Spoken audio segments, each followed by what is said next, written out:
Bon, alors je vais maintenant vous présenter Roy Torkersall qui s'occupe des projets d'assainissement.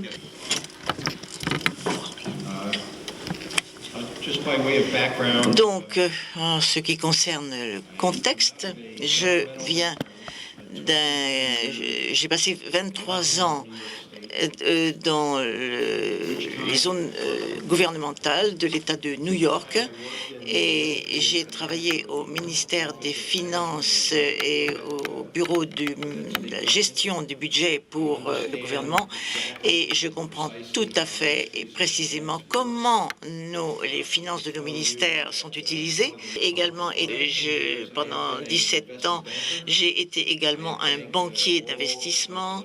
Je me suis occupé de 3 États concernant les problèmes de l'eau. J'ai travaillé à développer des fonds, aussi bien privés et publics, et j'ai aussi travaillé au Vietnam. J'ai passé 6 ans pour développer un cadre qui permettrait de traiter la dette locale. Et je suis une personne qui a œuvré dans de nombreuses aires des marchés internationaux et la plupart des financements ne sera pas possible si vous ne vous occupez pas des marchés en monnaie locale. Et il est nécessaire d'activer ces marchés et d'avoir une planification financière parce que le marché local a besoin de savoir ce qui est fait, ce qui n'est pas fait. Et avant de pouvoir se lancer plus loin, il est nécessaire de s'occuper de ces problèmes. On fait une étude au Pérou en coopération avec la Banque mondiale. Nous avons suivi leurs recommandations. Nous avons eu toutes les agences, nous sommes arrivés avec la régulation des tarifs douaniers. Nous allons essayer d'ailleurs de faire les mêmes réformes et les mêmes activités en Afrique. Et l'OCDE participe à notre défi, c'est d'avoir l'eau, l'énergie et l'accès aux produits alimentaires et de voir comment on peut les financer dans certains pays où il n'y a pas l'ébauche d'une politique de financement. Qu'est-ce qui se passe dans le monde? Qu'est-ce qui s'est passé aux États-Unis et partout? La précarité conduit les gouvernements à réduire les financements. Ils donnent davantage de responsabilités de financement à des systèmes qui n'ont pas d'expérience. Il y a également des demandes accrues dans tous les pays du monde.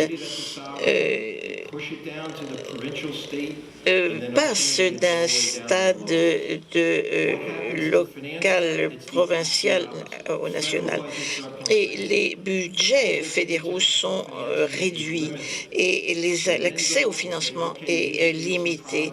Et donc, les gouvernements disent que les responsabilités devraient être au niveau local, au niveau provincial. C'est pour cela qu'il faut que nous nous concentrions sur des marchés locaux. Et donc, les gouvernements locaux, donc je le pense, doivent se montrer plus agressifs.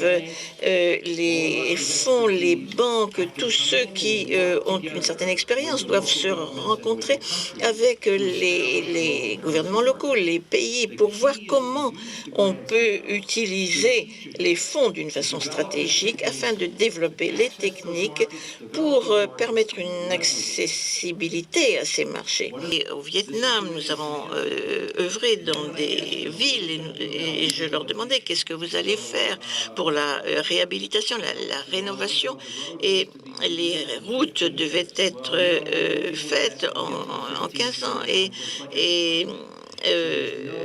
il n'y a pas de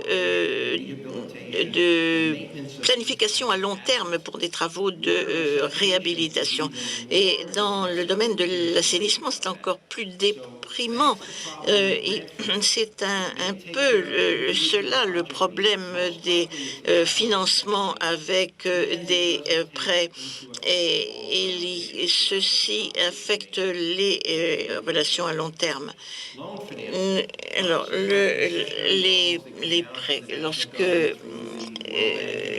il y a des relations entre la Banque mondiale et d'autres, euh, vous pouvez avoir accès par le biais des banques ou de certaines. Et alors, qu'est-ce qui se passe pour les projets de l'eau? Nous avons les municipalités qui interviennent. Et le problème, c'est que on parle quelquefois de court terme, mais dans le cas de l'assainissement, on devrait parler de 15 ans, 20 ans, 50 ans. Et alors que la dette couvre 5 ans, donc c'est absolument impossible de gérer cela. C'est pour ça que rien ne se passe.